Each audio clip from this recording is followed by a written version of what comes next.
Sunita Williams पृथ्वीवर परतल्या आहेत. फ्लोरिडाच्या समुद्र किनाऱ्यावर ड्रॅगनचं यशस्वी लँडिंग करण्यात आलेलं आहे. भारतीय वंशाच्या नासाच्या अंतराळवीर सुनीता विल्यम्स या जवळपास 9 महिन्यांच्या अंतराळ मोहिमेनंतर 19 मार्च रोजी पृथ्वीवर परतल्या आहेत. स्पेसएक्सचं ड्रॅगन अंतराळयान फ्लोरिडा किनाऱ्यावरती उतरलं गेलंय. त्यांचं अंतराळयान 18 मार्च रोजी ISS पासून वेगळं झालं होतं. तर या संदर्भात आपल्यासोबत चर्चा करण्यासाठी म्हणून खगोल अभ्यासक दाकरू सोमण आपल्यासोबत जोडले गेलेले आहेत. नमस्कार सर, माझा आवाज येतोय आपल्याला?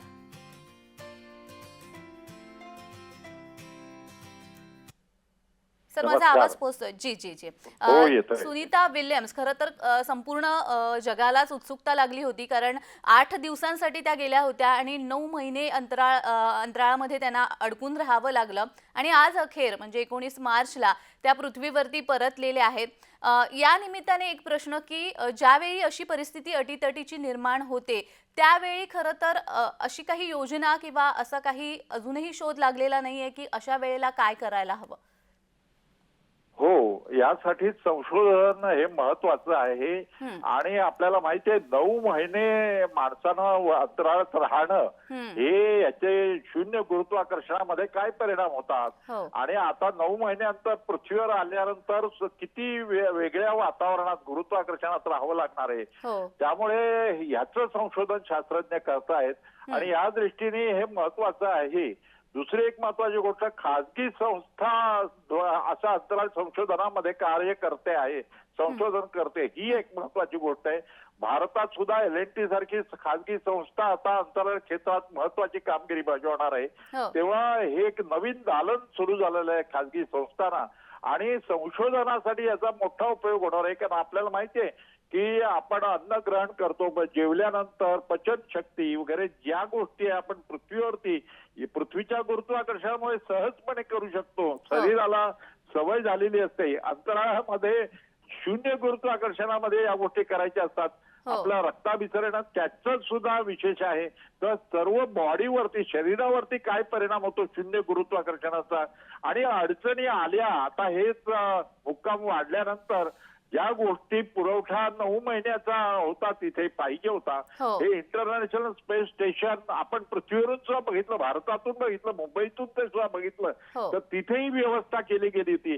तेव्हा अडचणी येऊ शकतात अशा प्रवासामध्ये आणि त्याच्यावरती काय मार्ग काढायचा हे यावेळी संशोधनातून महत्वाचं ठरलंय. आणि दुसरी एक महत्वाची गोष्ट, पृथ्वीच्या वातावरणात शिरताना सुद्धा सुरक्षितता महत्वाची असते, तर ती सुद्धा त्याबद्दल सुद्धा काळजी घेतली आणि प्रत्येक भारतीय माणसाला, कारण सुनीता विल्यम या भारतीय वंशाच्या होत्या, त्यामुळे प्रत्येक भारतीयाला सुद्धा आनंद वाटतोय की 9 महिने अडचणीत अंतराळात राहून सुद्धा संशोधन करून त्या पृथ्वीवरती सुखरूपपणे परत आल्या आणि आता काही महिने, 2-3 महिने तरी त्यांच्यावरती लक्ष ठेवलं जाईल. त्यांचे शून्य गुरुत्वाकर्षणातून पृथ्वीच्या गुरुत्वाकर्षणामध्ये आल्यानंतर शरीरावर काय परिणाम होतात. साधं वजन उचलणं सुद्धा कठीण होणार आहे सुरुवातीला, कारण शून्य गुरुत्वाकर्षणामध्ये सगळ्या गोष्टी तरंगतात. त्या सगळ्याचा सराव व्हायला काही महिने लागतील, त्याचं शास्त्रज्ञ संशोधन करत आहे. जी जी.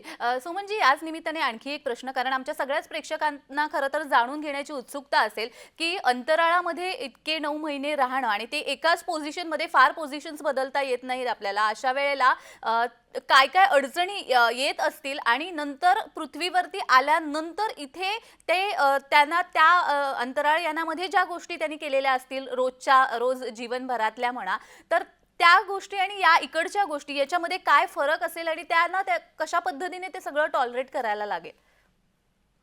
चांगला प्रश्न विचारलाय. आता पृथ्वीवरून आपण सर्वांनी बघितलं असेल तर अंतराळात शून्य गुरुत्वाकर्षणामध्ये स्नान कसं करतात, आंघोळ कशी करतात, जेवण कसं जेवतात, झोपतात कसे, म्हणजे बेड सुद्धा कसा असतो. शून्य गुरुत्वाकर्षणात राहणं आणि शरीरावरती त्याचा तसा परिणाम झाला असतो आणि 9 महिने हा रेकॉर्ड आहे. 9 महिने अंतराळात राहून पृथ्वीवर आल्यानंतर आता इथे पचन, म्हणजे आपलं अन्न ग्रहण केल्यानंतर पचन, त्याच्यावर परिणाम होऊ शकतो. साधं वजन उचलणं, तिथे प्रत्येक गोष्ट तरंगते. आपण बघितलं असेल सुनीता विल्यमचं केस सुद्धा कसे वरती तरंगत होते. तर त्या सर्व गोष्टी या पृथ्वीवर आल्यानंतर बदलणार आहेत. साधं वजन उचलणं सुद्धा कठीण होणार आहे. अन्न ग्रहण करणं, रक्ताभिसरण याच्यावर परिणाम काय होतो हे सुद्धा बघायचं आहे. कारण भावी काळामध्ये अंतराळ जर स्पेस स्थानकामध्ये वस्ती करायची म्हटली, बरेच दिवस राहायचं म्हटलं तर त्या काय काय सुविधा लागतील, शरीरावर काय परिणाम होतो याचा अभ्यास शास्त्रज्ञ यावेळी करतायत. आणि भारताचं सुद्धा गगनयान यावर्षी जाणार आहे अंतराळ विराळा घेऊन. तर त्या दृष्टीनुसार भारताचं लक्ष याच्यावरती आहे. आणि खाजगी संस्था या अंतराळ संशोधन क्षेत्रामध्ये प्रवेश केल्यानंतर अधिक चांगलं मोठी कामगिरी बजावू शकतात. हे या सुनीता विल्यमच्या या प्रवासानं हे सिद्ध झालेलं आहे. सुमनजी, आता तुम्ही नुकतंच गगनयाना संदर्भात बोललात की गगनयानातून आपण माणूस बाहेर पाठवणार आहोत, अंतराळामध्ये पाठवणार आहोत. शिवाय असं बोललं जातंय बऱ्याच दिवसांपासून मंगळावरती राहण्याजोगी परिस्थिती आहे का माणसाला, किंवा पृथ्वीवर जसा माणूस राहतो तसाच आणखी कुठच्या ग्रहावरती त्याला राहण्याजोगी परिस्थिती पृथ्वीसारखी आहे का, अशी एक नेहमीच उत्सुकता लागून राहिलेली असते. आणि 9 महिने त्या अंतराळात राहिलेल्यामुळे ती एक उत्सुकता आहे की इतके महिने जर त्या राहू शकतात तर अशी कुठची तरी आणखी एखादा ग्रह आहे का की ज्याच्यावरती पृथ्वीसारखं तितकं नाही पण त्याच्यात तोडीस तोड किंवा त्याच्या बरोबरीचं थोडंफार बरोबरीचं साम्य असणारं असं वातावरण कुठच्या ग्रहावर आहे ज्या ठिकाणी माणूस जाऊ शकतो, काही काळ राहू शकतो? आता सध्या चंद्र पृथ्वीच्या जवळ आहे. 3,84,000 किलोमीटर अंतरावरती. चंद्रावर वस्ती करता येईल का या दृष्टीने संशोधन करतायत. नंतर स्पेसमध्ये सामान्य माणसाला सुद्धा अंतराळाची सफर करायची असेल तर स्पेस टुरिझम आपण म्हणतो, तर पर्यटक, अंतराळ पर्यटन या दृष्टीने सुद्धा संशोधन होत आहे. कारण अनेक लोक खर्च करून अंतराळ पर्यटनासाठी, स्पेस टुरिझमसाठी उत्सुक आहेत. तर त्या दृष्टीने सुद्धा संशोधन चालू आहे.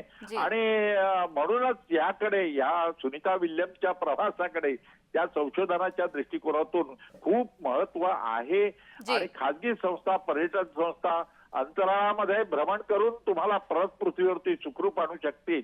आणि त्या दृष्टीने हे संशोधन खूप खूप महत्वाचं आहे. अर्थात पृथ्वीवर आल्यानंतर 9 महिने अंतराळात राहिल्यानंतर पृथ्वीवरती आल्यानंतर काय अडचणींना तोंड द्यावं लागतं हे सुद्धा संशोधनानं सिद्ध होणार आहे. धन्यवाद सोनवणजी, तुम्ही खूप छान विश्लेषण आम्हाला केलेलं आहे. धन्यवाद.